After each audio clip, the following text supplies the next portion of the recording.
Yeah, what up, what up, what up? It's your boy Capone, you know what I'm saying? One half of that dynamic duo, Capone and Noriega. And right now, tuned in to Mikey T, the movie star, you know what I'm saying? Where the movies is made, you know what I'm saying? We don't edit shit. Keep it 100. Mikey T, the movie star. It's your boy Capone. My chick, QB. One. You sure didn't edit anything off of that war report.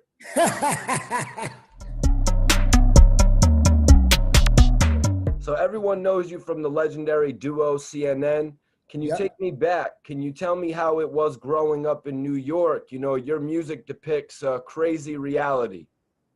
Yeah, I mean, you know, growing up in New York was crazy, you know, especially coming from Queensbridge, one of the biggest projects in the world, you know what I'm saying? If not the biggest projects in the world. So, you know, we seen a lot on the daily. I seen a lot on the daily. Then, you know, branching off the other boroughs, man, New York was crazy, especially coming up in the 80s, man. You know what I mean? That was like gladiator school in New York in the 80s. You know what I mean? It was you had to learn how to survive. You either sold drugs or you was a stick-up kid or you was a fighter, whatever it wasn't good. You know, through this life that you were living, when did you first start to see that music was something that you could get involved with?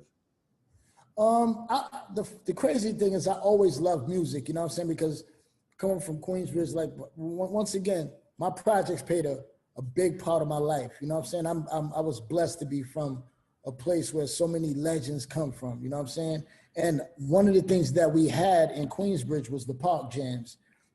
That's when, you know, you would see Rakim, you would see Curtis Blow, you would see MC Shan, you would see all of the Juice Crew, Bismarck, you would see a lot of people in and out the park, you know, and that made me fall in love with music. I either wanted to be a DJ or wanted to be a rapper. At that time, I wanted to be a DJ because there was a time when a DJ was kind of bigger than a rapper, you know what I'm saying? There was a time when, you know, it was DJ Jazzy Jeff and Fresh Prince, not Fresh Prince and DJ Jazzy Jeff, you know what I'm saying? So, you know what I'm saying? That's how, you know, Eric B. and Rakim, you know what I'm saying? That's how things was. The DJ was the man, you know what I'm saying? So for me, I came in the game wanting to be a DJ, listening to old 70s music, the late 70s disco and all that. I wanted to cut them records up. And eventually, you know, I started getting into basic loving hip hop lyrics, not just hip hop, but the lyrics. And I said, you know what, I could write. And I couldn't, but eventually I learned, you know what I mean? But Big Noy from the infamous Mob, from Mobb Deep, he wrote my first rhyme, not as a professional rapper, let's get this clear, as a 12, 13-year-old kid, he wrote my first rhyme, you know what I mean? And from there was just everything that I wanted to do had involved music. So was this actually before you met Nori? This was before I met Nori, yep. This is before I met Nori. This is like 88 and 89 and shit like that. I met Nori in about 92, you know what I mean? But even when I met Nori, it was not music with us, you know what I'm saying? It wasn't music, it was, you my homeboy, you my dude, you my G, you know what I'm saying? We bidding, we wasn't worried about, I didn't even know he could rap, you know what I'm saying? He didn't know I could rap because we wasn't waking up beating on the tables and all that shit. We was watching basketball, and that's how we actually met, through basketball. That was our calling, basketball, not music. Music came into play probably 3 years later. We was on different sides of the jail, and my team and his team met in the championship. So the whole time before us meeting in the championship, it was like we would go to church and things like that to meet each other. And then that day we finally like had time. It was like, yo, don't play no deal on me, I don't play no deal on you. And I had like 35, he had like 30. And that was our introduction to homeboyness, to brotherhood, you know what I mean? That was our introduction. And I got him moved to my house, me and OG Pam's, and because he was nice in basketball. That was our calling. And we had a dude named Asiatic. He was like Michael Jordan. He was too great to be 16 or 17 years old, you know what I mean? And then we went from there. We never talked about music. We never talked about forming a group. We never did none of that. We was like, when we go home, we're gonna get some bricks or we're gonna do something or whatever it's gonna be, we're gonna get some money. And that was on our agenda. So put it in perspective for me, like how the two of you actually go on from meeting to becoming Capone and Noriega. Yeah, well, you know, Faith Newman, she was trying to get a situation for me, and that didn't work. And one day I had a session with Buttnick, I think it was Buttnick and Tim Dog. I'm not sure who I had a session with, but it was for my solo project. And Nori just had came home, and Nori was like, "Yo, I'm coming to the studio." And I was like, "Bet." He comes to the studio, and he's like, "Yeah, you know I can rap too." I'm like, "Word? Oh shit, yeah, that's right, I forgot." Boom, boom. And I was like, "Yo, fuck it, jump on this record." And we did a record, and our first record was Panama Canal, man. And it was, you know, like, it was history because we never recorded together, we never rapped together, we never practiced our flows, we never did none of that. We just made a banger the first time we ever got in the booth together. And that's when Capone and Noriega was created. Yeah, that's right, because Capone and Noriega, those are two serious names, man. Yeah, yeah, yeah. I was Kai Capone as a little kid, and Nori was always infatuated with Noriega as a kid. So it was only right we took our two people that we admired the most as far as, you know, characters and use their names You know what I'm saying? Because at that time, there was a lot of mob things going on. You had Lucky Luciano, Lou Diamonds, and Lex Diamonds, and all these names, which was dope. We had to find a way to fit in and don't take nobody else's name, and it worked. I appreciate you answering both parts of that question for me right there. Mm-hmm. So, I believe it's 1995 that CNN appears in the Source Unsigned Hype section. Yep, yep, that was real. You were in good company, man. You know, Eminem, Biggie Yeah. Smalls. Can you tell me about when you found out you were going to be featured in the magazine? Man, at that time, I was like, nigga, we made it. You know what I'm saying? But, you know, that was big for my mom's The Witness and things of that nature. You know what I'm saying?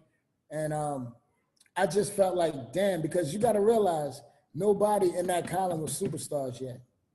You know what I'm saying? It was not like we're in that column where Big was a star. He wasn't a superstar yet. You know what I'm saying? So, you know, it feels good to still be here right now at this moment talking to you and have been in that column. That says a lot about my travels through hip hop. You know what I'm saying? So you say I was in great company. I say I was in blessed company. I was in heaven sent company because everybody, and even though Big, rest in peace, he lost his life, he still made a mark on hip hop that still has yet to be touched. And look at Eminem's mark on hip hop, you know, and look at CNN's mark on hip hop. Look at my mark on hip hop. So, you know, it's a blessing. It's a blessing. I never take any day for granted. And even on a smaller scale, Capone, like looking at the being on that column, the unsigned hype, it's like, okay, this is going to be my job. I'm never going to go back to being a manager at a grocery store or, you know what I mean? It's like, this is going to be what I mean, for a living. For me though, that I ain't gonna lie, I was still selling drugs. Like even though I know. I was still selling drugs. I was still going out of state. I was still going to Baltimore. I was still going to Troy. So, you know, it was like, I'm in the unsigned hype, but I refuse to be broke and on the unsigned hype column. That because you know your life changes. Now you go from being the people that people wanting to get recognized to now you're recognized. Now you're in hip hop. You are in a magazine. It's like you made it. But I'm not gonna sit there and say we was rich at the time. I'm not gonna sit there and say we was broke. But we was doing what we had to do to survive and to live how we was living without let's say going to jail forever. You know what I'm saying? Because I already had a case. I want to get this clear. Like people like, how you get a record deal and all this and catch a case and all? No, that's not what happened. I already had the case and got my record deal. That's why I love Neil Levine and Penalty because they signed me knowing I was going to jail. They had to give me a record deal, but they knew I was going to jail. And they still gave me no record deal. That's big, you know what I'm saying? So for me, you know, travels in life, man. Travels in life, man. Wow.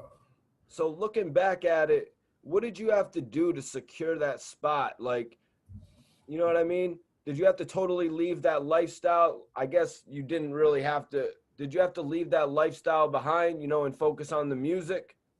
Uh, I mean, after I got situated, more per se, because like I said, I had to go to jail. So I think the time I realized that I got my record deal, you know, we in the Ensign Height, we got LA out, we got these chips, these chips lined up. We got them lined up.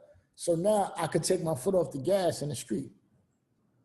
I want to talk about the recording of the CNN debut album. What was the mind state going into the war report? Shit, the mind state was going in the war report was, don't be Mobb Deep. Don't be just two rappers from Queensbridge. Because at that time, Left Rack wasn't known on a hip hop scale as it is now. My partner did that. Akinelli did that. But we didn't want to be just two motherfuckers coming out of Queens that they say sound like this, or sound like this, or resemble this, or resemble that. We wanted to make sure that we didn't sound like nobody, we didn't move like nobody, and we make our own lane.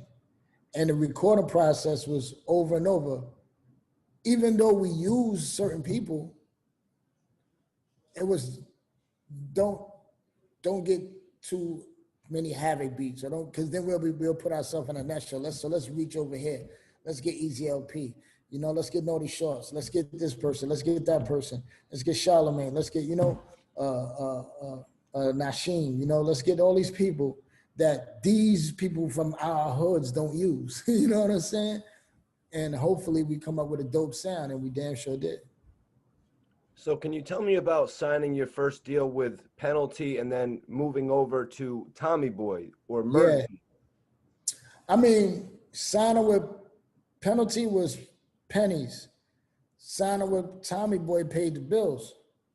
But it also came with a risk. It also came with less reward, because signing to Tommy Boy was, once again, getting in that machine that we didn't want to be in, getting in that machine to where you got to worry about other people dropping.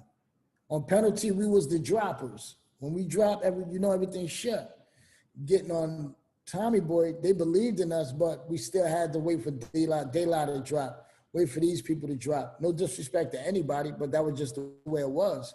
And naturally, we felt we was better than anybody, as we should. So between that, being that, and me come home from jail, we figured, wow, should we fucking wait? You know what I'm saying? But I guess they had a plan, and eventually we learned that our plan would have probably worked better. You know what I mean? But, you know, it was a dope situation signing to Tommy Boy. But for me, it was like, shit, you go to Penalty and you say, I need $5,000. Neil will say, go next door to Edwin Holmes. Edwin Holmes will cut the check. Just like that. Tommy Boy, you say I need $10,000. You might get that shit a week and a half later. You know what I'm saying? So, you know, it was just the level of respect and the level of cleanliness, the way Penalty operated, that Tommy Boy just had too many staff, 3 different floors and shit to worry about, to worry about 2 artists. So it was dope, but it was just a pain in the ass being over there at some point. That's why we ordered $50,000 worth of food and got the fuck up out of there. So can you tell me about being thrown in jail before the album's release? Can you take me into that? Yeah, you know, shit, you know, they raided the spot I was in, they raided my crib, and I got caught with some guns. And, you know, unfortunately, I was a felon from the time me and Nori met, that I had to do a bid. I had to go sit down for some time. There was no way getting around that. Fortunately, at that time, New York had the attempt possession law. So being that I got caught in the crib with it, I didn't get full possession. So I had to go to jail, but it was on an E felony instead of B felony. And I went and was doing my time and just was hoping that my album come out and it'd be dope and the people love it. And for me, the hardest thing was going to jail was that I wasn't gonna see the promotion side of it. That was the whole thing I wanted to do, like promote the album, run around, tour, do all these things that I read about other artists doing when they dropping an album. That was the recording the album was exciting, but I was looking forward to putting the stickers up, putting these up, doing this and doing that, and photo shoots and all this shit. And I missed all that shit. You know what I'm saying? I missed all that shit to come home to be a millionaire, but I missed all that shit. But you know, like I said, everybody don't get that chance. Everybody don't get that chance. So you know, I'm fortunate. So when you got locked up, what did Nori do to keep your name alive? You know, we had seen things in the past like Eminem wearing a free Yayo shirt at the Grammys. Is there anything Yeah. that you remember in particular? I mean, just, you know, saying my name in this hit record, Super Thug, and songs dedicated to me, making me executive producer on his album, his debut album. You know, he could have just made me executive producer, but when you open his CD, I'm inside, like that's me. And that for me, that was the best feeling in the world, because not only did my partner think about me, but he made me part of his history too. So no matter what we go through in life, I'm forever indebted for that. You know what I'm saying? So, you know, that's what brothers do. But, you know, aside from that, you know, making sure I had weed, you know what I'm saying? Making sure I smoke good, you know what I'm saying? Making sure that other rappers say my name, you know, Big Pun was on Arsenio, I think it was, or something like that. You know, he said, shout out Capone, you know what I'm saying? Hold your head, you know, a lot of rappers. It was just everybody he fucked with, he wanted them to feel my presence too. So they felt when I came home, they felt like they knew me. And they embraced me as like they knew me. So let me get your take on the way the War Report actually came out, you know, featuring other prominent New York artists, like a lot of the guys stepped up. Mm-hmm. I mean, everybody, you know what I'm saying? Everybody stepped up and everybody did their part, stepped in and filled that void, you know what I'm saying? From Mobb Deep to Havoc, to Buster, you know, to everybody that was on the War Report, man. Like, you know, everybody helped out in their own way to make the War Report a smash. In the street, it didn't go triple platinum, but in the street, that shit is diamond. So was it during the War Report when MTV actually came to the jail? That was during the war, right after the War Report, during the NORE. That was actually during the NORE album. MTV came to interview me, and that shit was a gift and a curse. Cause it was a gift because the fans and the people got to see me, but as soon as that MTV shit stopped, they threw my ass in a box for 30 days. Then another 30 days. 30 days, shout it. 30 days, you know what I'm saying? But you know, they ain't like what I had to say. And plus I had on wallabies and glasses, and they said that shit was considered contraband because I was on loss of everything because I got a quarter dirty urine. You know, I was just bidding like a regular motherfucker. That's why niggas love me, because I was just bidding. I wasn't in PC. I wasn't one of them niggas who didn't come outside, go to yard. I'm in the yard just like you. You working out, I'm smoking weed. I'm spending too, you know what I'm saying? So, you know, that was my shit. Niggas know Pone like to smoke and chill, eat food and shit. Like, that's what I did. I worked out sometimes, but you don't fuck me, I don't fuck with you. Anything else, you know, it's a problem. But that was just life, man. That was life at that time, man. But you know, I enjoyed it because I met a lot of people. Being the only child, I met a lot of people that I deal with to this day that I call my brother in the pen, man. And MTV, the dopest thing about it is they knew that I was going to be in some shit when they left. So they called the jail probably 10 times after that interview just to make sure I was okay. That was dope. Nobody ever know. I never told nobody that. It's only the people at Penalty that was working there, MTV, people that was working there that was around. If I say this and they hear the interview, they're gonna be like, damn, that's true. They just want to make, because they knew just the way the guards was looking. When we leave, they're gonna fuck him up or do some grimy shit. And yeah, that's what happened.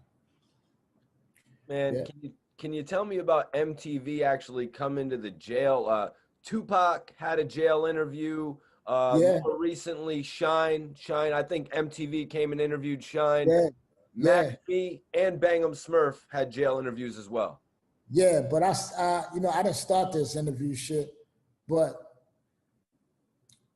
I think that I was maybe the second person, or yeah, the second person as a hip hop artist for MTV to come to a jail to interview. Because it was only Pac and me at that point, I think. And then You they know what came I'm and got saying? Shine after you. Yeah, they came and got shine. They did Shine after me. You know what I'm saying?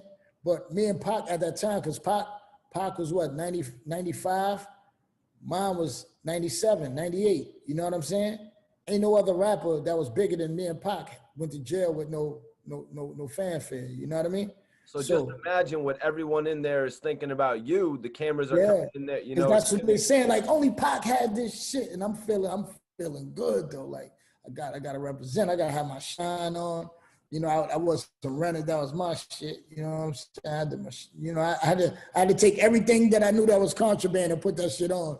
It was probably my fault I went to the box, but fuck it. I had to, you know, fuck it. You know what I'm saying? But for me, that was the biggest moment in my life because the wildest shit, I was, like I said, I was in the box. I mean, I wasn't in the box. I was on loss of everything. So I couldn't go to the day room to even watch myself on MTV. So when my shit came on, I snuck to the day room and the CEO called me and he looked at the TV and looked at me. He said, oh shit, you wasn't lying. You really are a rapper. I said, yeah. Now all the people in the dome was like, what the fuck? We told you he was a big rapper. And my life changed. After that, everybody was cool.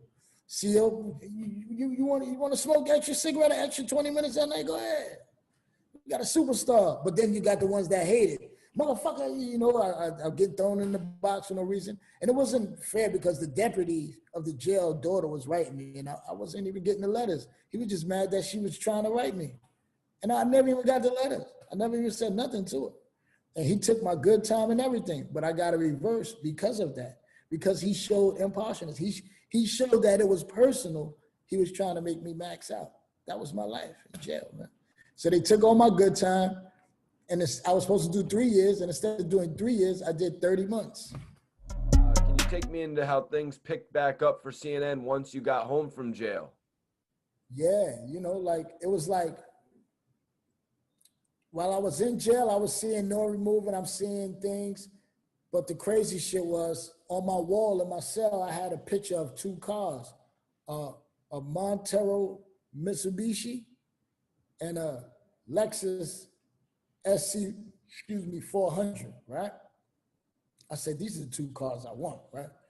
So when it was time for me to come home, jokingly, I said, Joe, they said, yo, what you need to come home? I said, 10,000 cash, 3 cases of champagne, a pound of weed, and a mink, and all this shit, and a Lexus SC 400 or 430, whatever it was. And they got all the shit. Nori said, yo, you got all the shit. We coming to get you. We got the red Lexus waiting for you when you get off the bus. The mink, the money, the fucking weed, all this is documented on MTV though. It's on their Capone's Home documentary that they had. And you seen Steph Level on the bus, you know, and it was crazy, but all that shit was real. They made all that come true.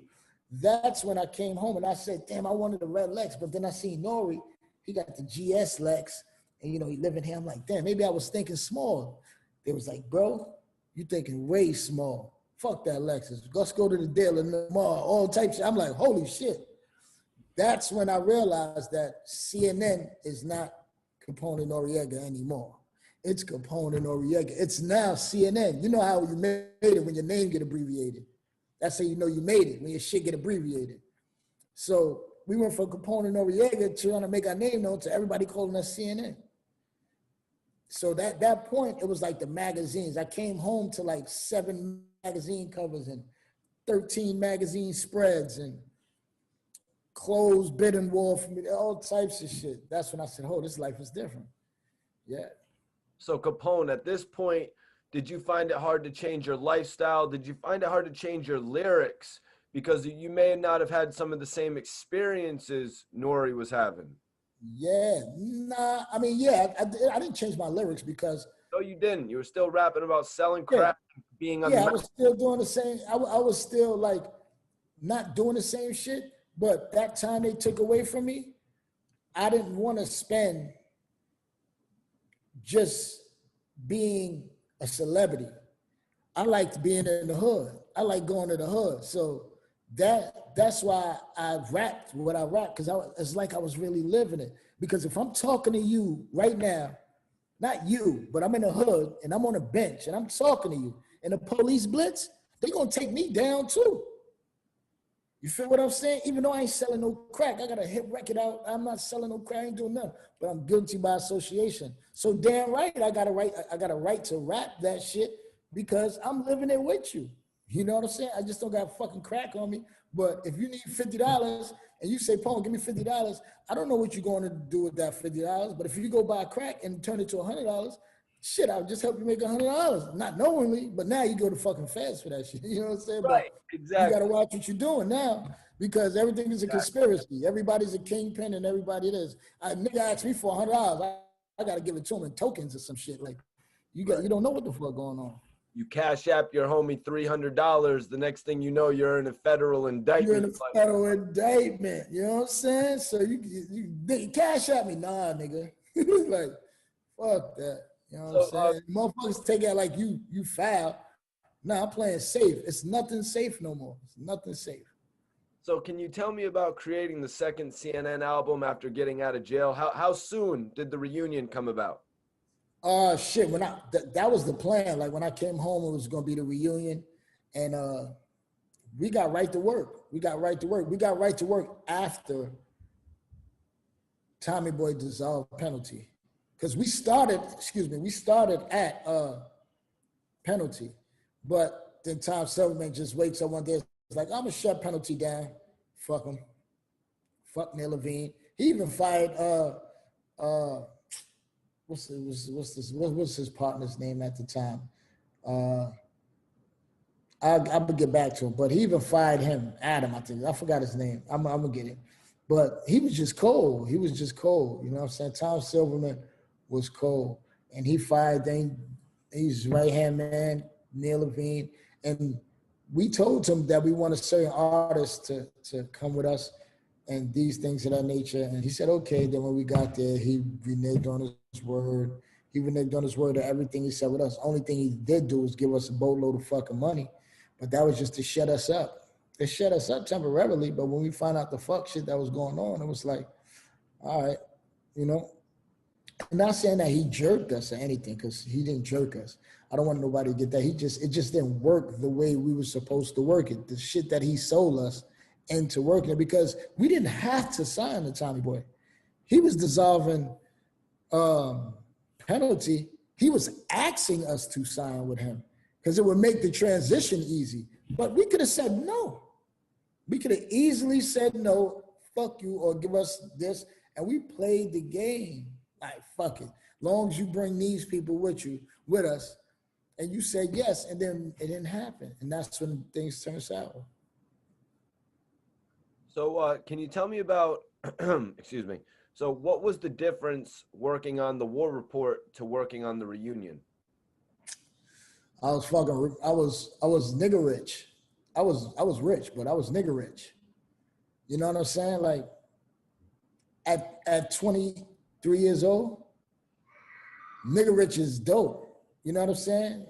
That's not fucking happens to every 23-year-old. Like I wasn't Mike Tyson rich, but I was fucking rich at 23. You know what I'm saying? Living on the fucking wall, like at 23. You know what I'm saying? So the difference in recording was that, and the fact that this was now going to be my baby, because I'm going to be there for every minute, every moment of the way on this album, and I'm a motherfucking go in. And I just wanted to make sure on the reunion album that I was well heard, well understood, well articulated, and it was about me. And Nori understood that. He let it be about me. So how was it working with Nori when you got out of prison? Like, how did things pick back up? Definitely a different Nori. You know what I'm saying? Definitely a different Nori. More smarter, more wiser. You know what I'm saying? Because he had that time to season out. You know what I'm saying? While I was sitting up, and then he took more of a, I'll let you handle this. I'm gonna handle this. You know what I'm saying? More of a, I got this role. You know what I'm saying? Let me show you how to do this, or let me show you how to do that. You know what I'm saying? And just rock with me. I'm gonna make sure we win. And also being my partner as to making sure that we drop the banging the shit that we gotta drop. Because at that time he might have, you know, been not saying not done, but I mean like he was successful. I wasn't successful yet. I was known. You know what I'm saying? And that was the plan, to make us successful. You know what I'm saying? And that's why I liked working that album, because I didn't have to wonder. You know what I'm saying? I didn't have to wonder who we're gonna go to for some guidance, or who we gonna, you know what I'm saying, or what, because we did that shit together. Yeah. Nori was 2 albums in at that Yeah, point. it was 2 albums in. You know what I'm saying? 3, actually, 4. War Report, Facts. NORE, Melvin Flint, and the Reunion. Because Melvin Flint came out before the Reunion. So he was 4 in. I was 1. Not even a whole 1. So you know what I'm saying? So that was definitely a head start. It's like giving a nigga 4 laps before you take off.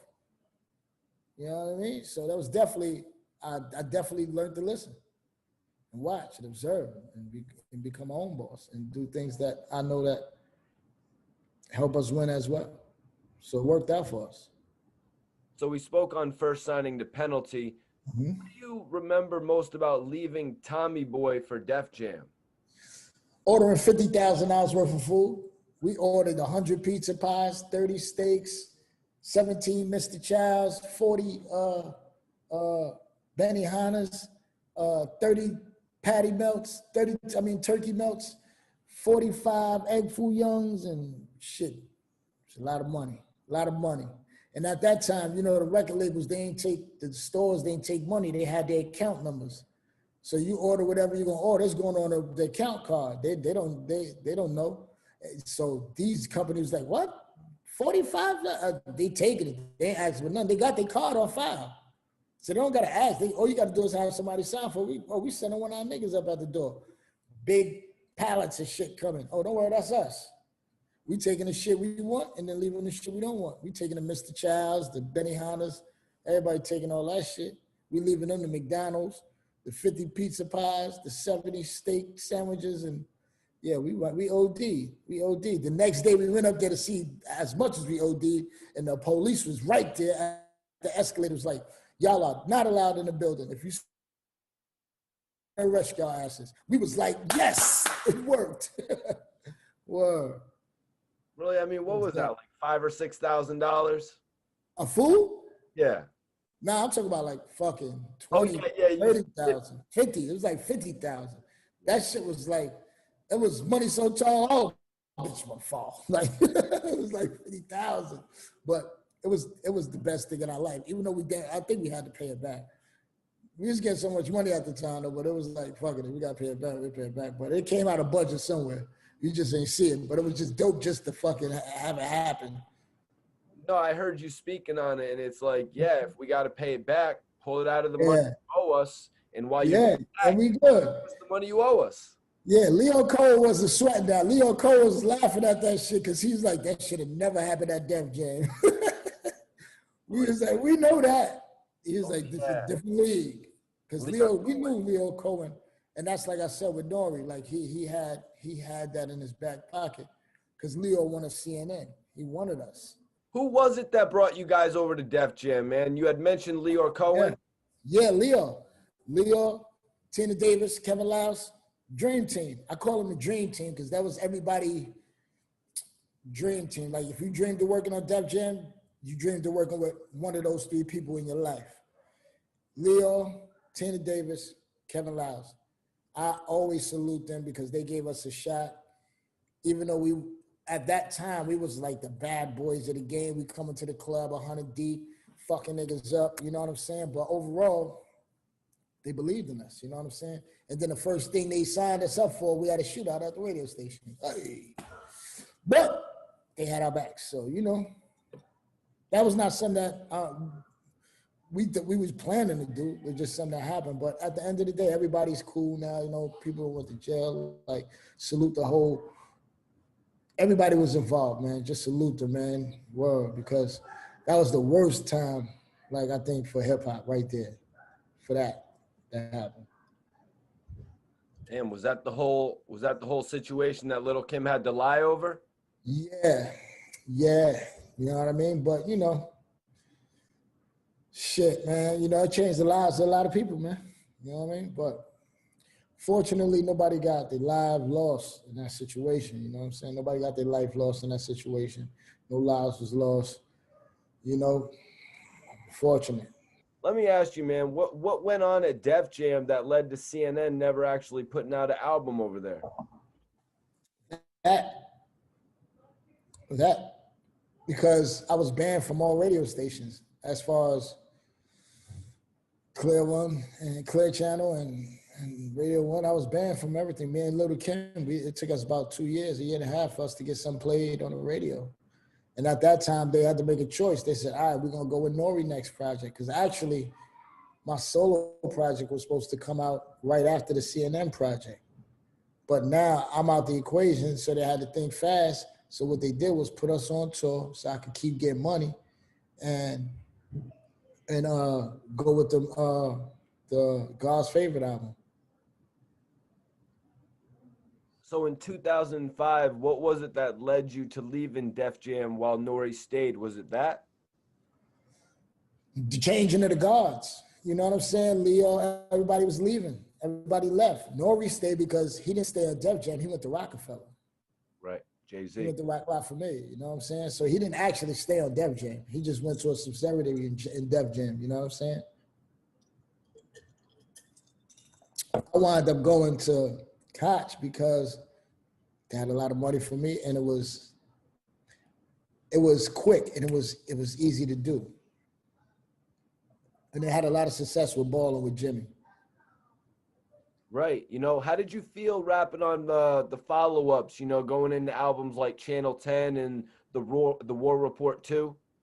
I loved it. I loved it. Like Channel 10 was dope because that's when me and Nori was back getting our swag back together, because it was a lot of shit we was going through personally as brothers.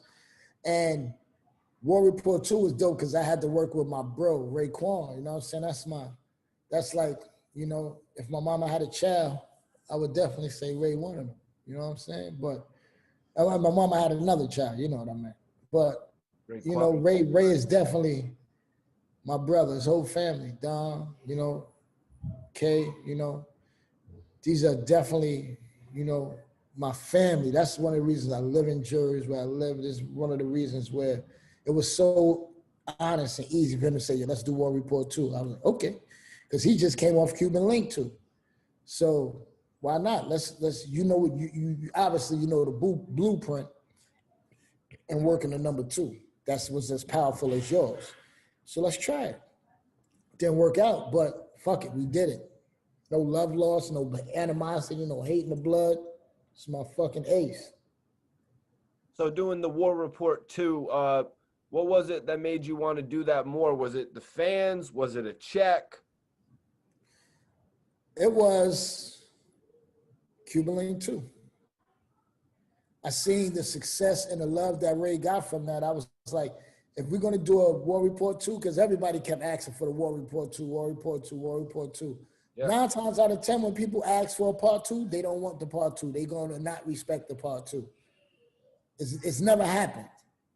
People don't respect part 2s of classics. But Ray did it. Ray did it. Like, it's no other artist right now that put out a part 2 that won as much as Ray's part 2. That's facts. Nobody. Now, War Report 2 is more of a nostalgia thing. They're like, take us back there. Yeah. You know, we did the Army Fatigues. We did the Cover the Same. You know, we did a lot of things to give you that feeling. It's just we was too advanced in music. If it would have came out maybe 8 years prior, you know what I'm saying? If it came out maybe like in 2004 or something like that, 2005, 2004, 2003, it'd have probably been a better feeling. You know what I'm saying? But when you putting things out and it's already 10 years later, 12 years later, people start tending to think you desperate. Like, oh, now y'all want to do a war report too? You know what I'm saying? Been asking for this shit for 7 years, you know what I'm saying? Type of shit. So, you know, a lot playing to that, you know what I mean? But overall, it was a dope ass time of my life. We went on tour, we had fun. We had the hotel plug in the room for $35 a night, wind up paying $250 a night because we smoking like a motherfucker in the rooms.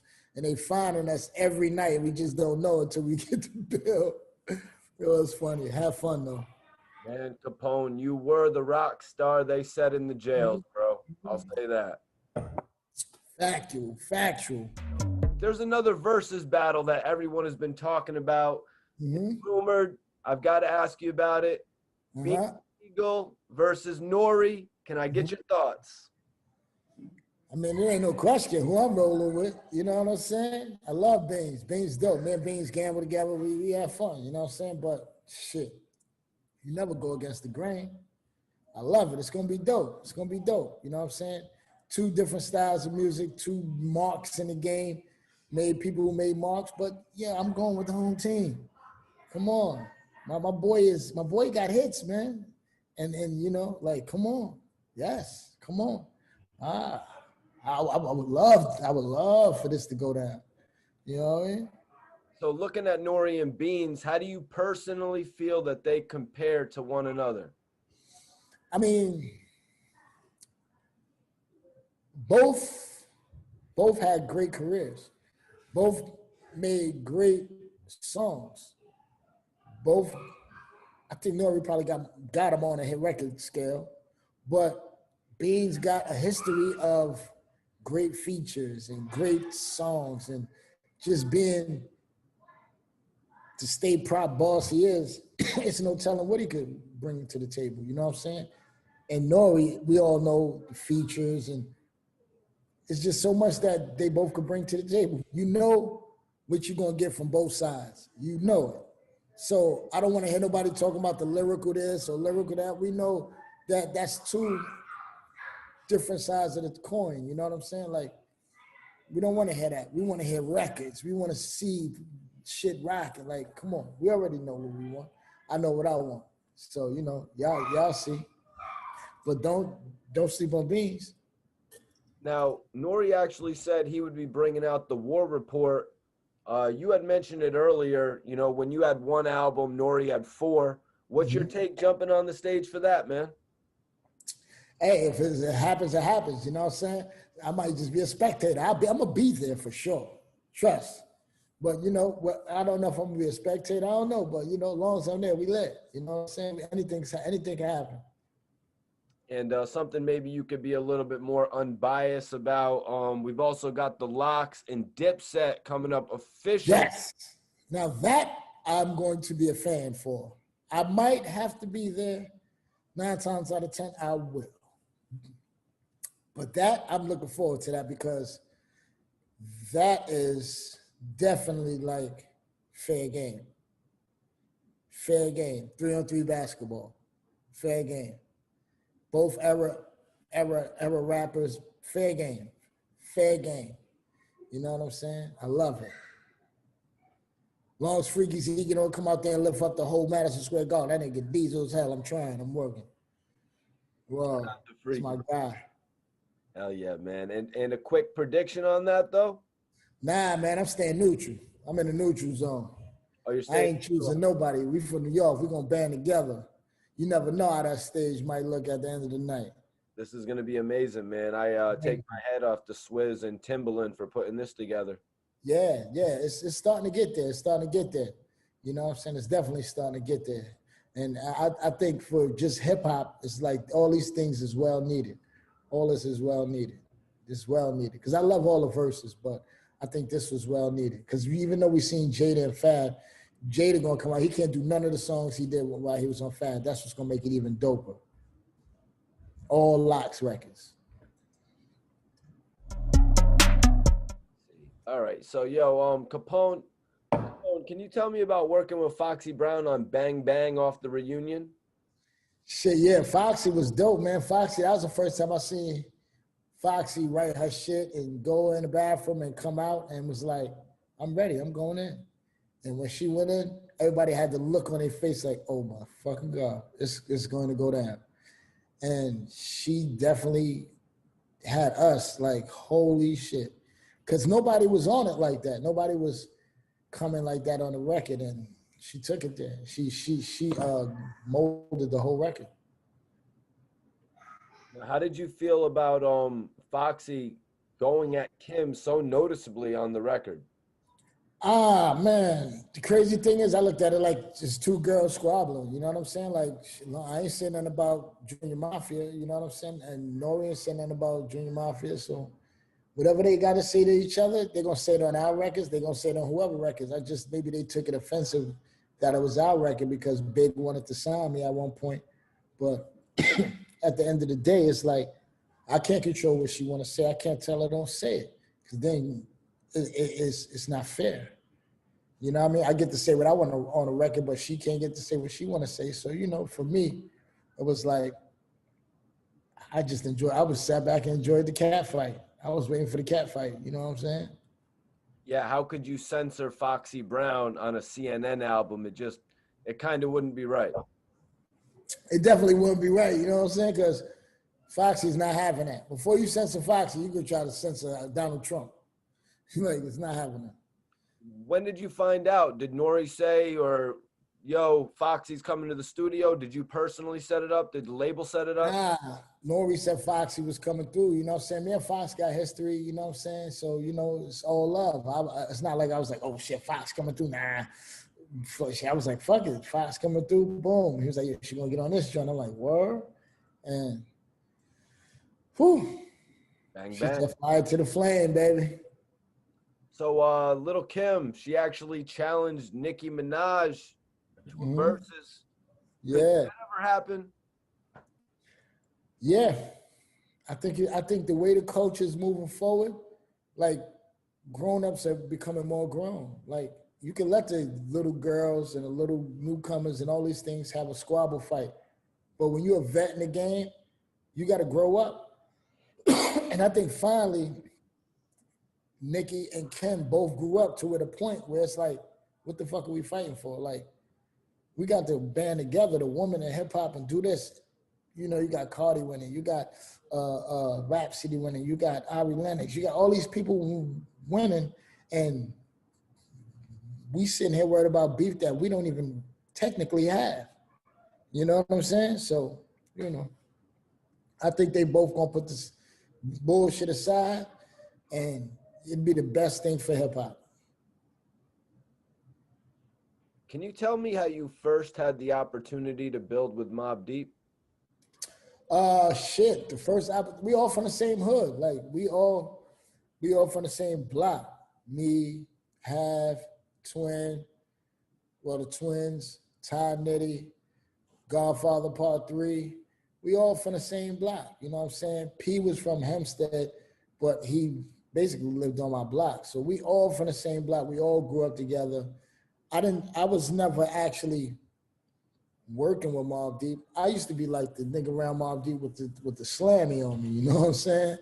But, you know, eventually, like I said, we grew up together. Nori wrote my first rhyme. We used to be in my crib making demo tapes, bugging out and shit. I was making mixtapes and, you know, but when I came home from jail, right when I came home from jail, that's when they was doing the Infamous.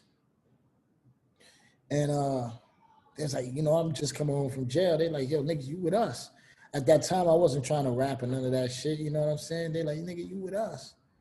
And you see me on the album covers. You see me in the press photos. And yeah, it was a blessing. You know what I'm saying? So when I finally got on and we had a chance to get somebody on the record, I was like, we got to do it, Mom. You know what I'm saying? We got to.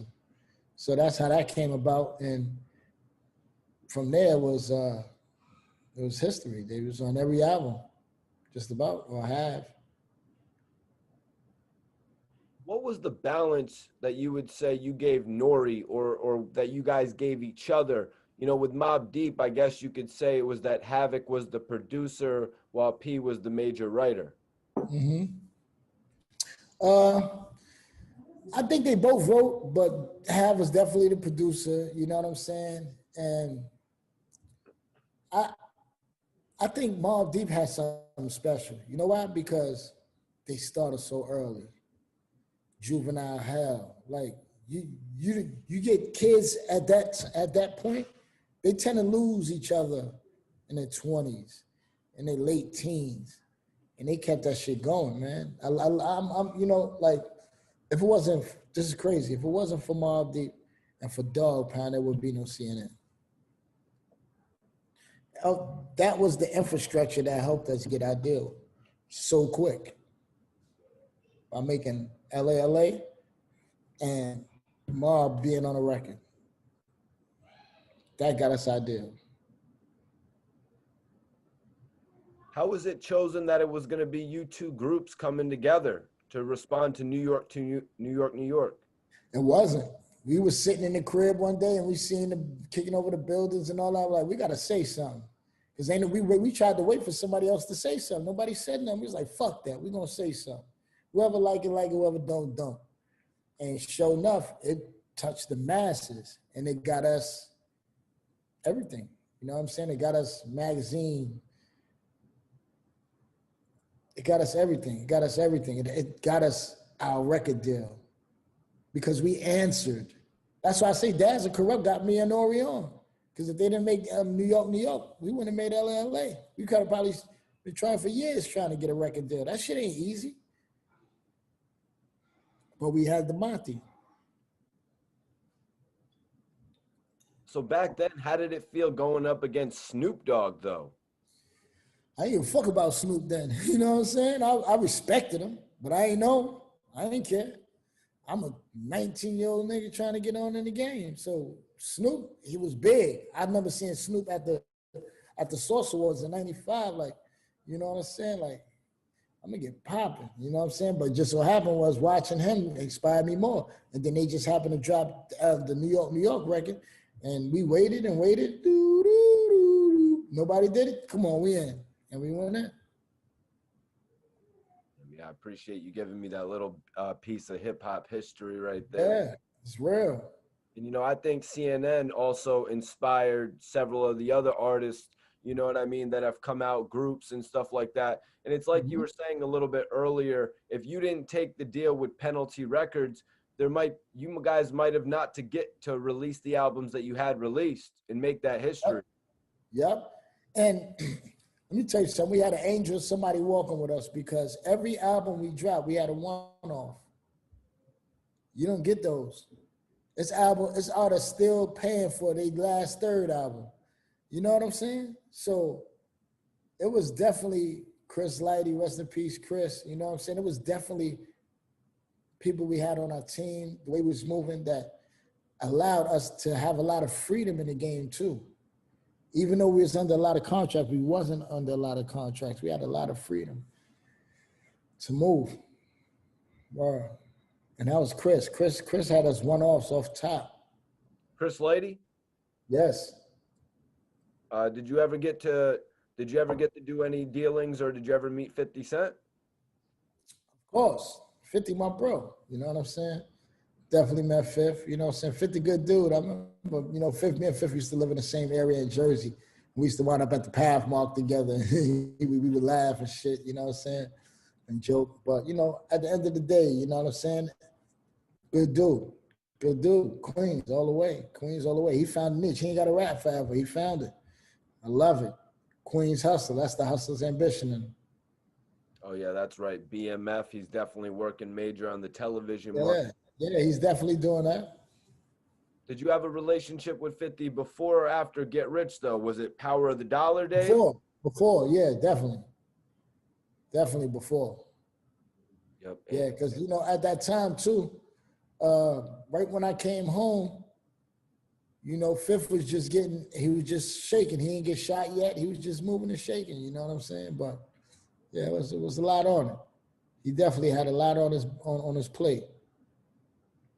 You also had E-Money Bags on your album when you were doing jail phone calls.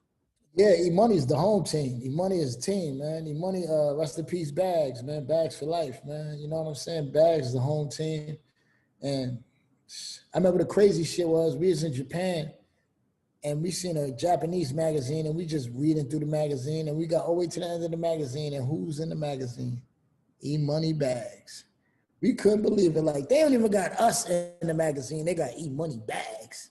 I said, that was dope. That's when you know you made it. Queens made it everywhere, everywhere. Capone, what was it that made E-Money Bag so interesting to people, man? Like, to me. Because everybody called his name. He was like an urban legend. Every rapper said his name in a song at one point. He was the urban legend. He was the urban legend, E-Money Bags. E-Money Bags, Sipmo West, Sean Dunn, Bolo the 62. Like, his name was in everybody joint. You know what I'm saying? Everybody joint. E-Money Bags' name was in. Man, Capone, I really appreciate you sitting with me for an interview today. You know, I've actually interviewed Nori a few times. Once he was getting a haircut. Another time I wanted to interview him. We were in the studio with Benzino. He's like, yo, Mikey, roll up a blunt. Yeah. Another time we were at Miami, down South Beach. He was Club Dream. He was across the street at the burger spot. Yeah, cheeseburger baby. Yeah. I pop in there. I'm like, Nori, what's good? We're doing the interview. He's like, Mikey, drink this 40 with me right here. I run into him in New York at the video shoot with Method Man. Yeah. I'm like, yo, Nori, what's good with the interview, bro? Yeah. Yo, Mikey, smoke this raw joint. Yo, man, I appreciate you sitting down. That's good, yo, Mike. Super love, man. Super love, man. I appreciate you, having a love for CNN, man. You know, it's definitely a blessing. You know, they was like, how long you want to go for an interview? I'm like, fuck it, me and Mikey chilling all night. I got a drink, you know what I'm saying? Fuck it, we in, you know what I mean? I really appreciate you, Capone. Super love, family. Super love.